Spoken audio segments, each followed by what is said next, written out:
سلام علیکم تماشابینان عزیز، همه کس هستین خوبین؟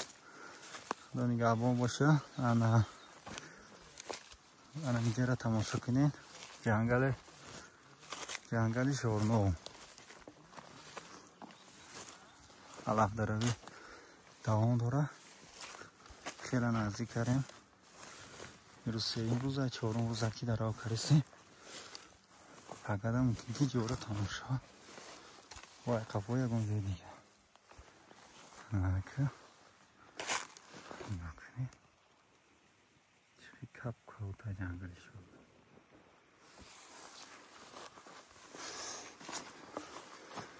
وقتی بچید ساعت میرم چنده میریم بیچه میکنیم بو میخیزیم کفای در آب.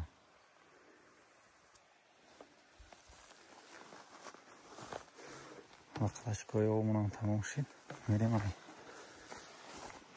پویان اوه چویه میگیریم و با افتاد رو میبریم.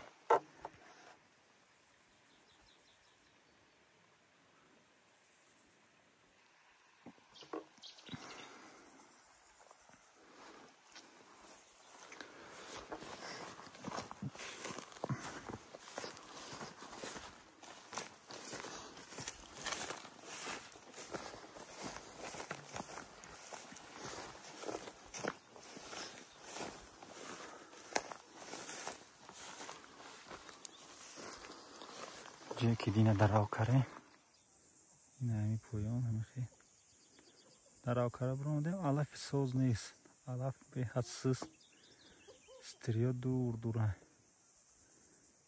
انا هرکش شگری خدا همه قشنم شگره و اویانده نصیب برونگری شد و علف شده میشه.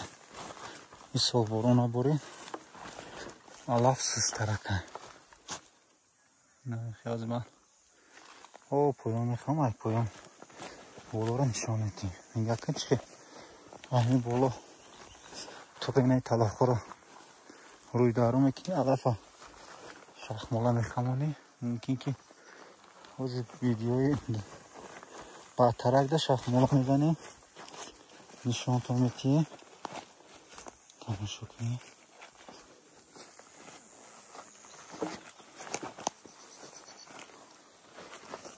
مطبخ سیاه درجه ملخ زدم ملخ بسیار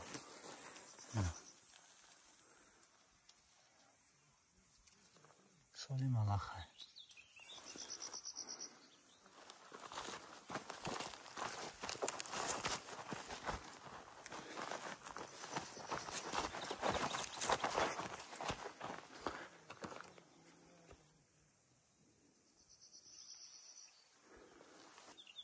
دیدی او الان بالا برآمده در آکره باز من میرم جایی که آوقات میخوریم آوقات علو میکنیم گرم میکنیم چیزی چوش خوریم چی میکنیم تماشا کنیم. من نیویی میخوای خره های خرقتی میریم اینه علف خوکش بسیم روی دارو میمونی میبندی میبرد شما آخر جایی که عبید میکنیم گرمانی شانتون میکنیم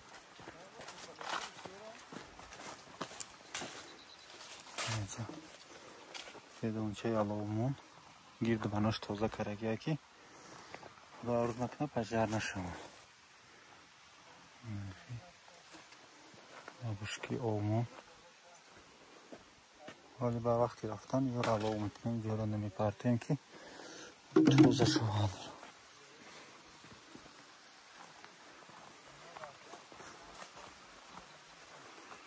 خر در آجا بستیم خر داره شکم سیر شده و دیخ کرد اگه آزیستم گوشوش چیر کرده مرا نگو دارم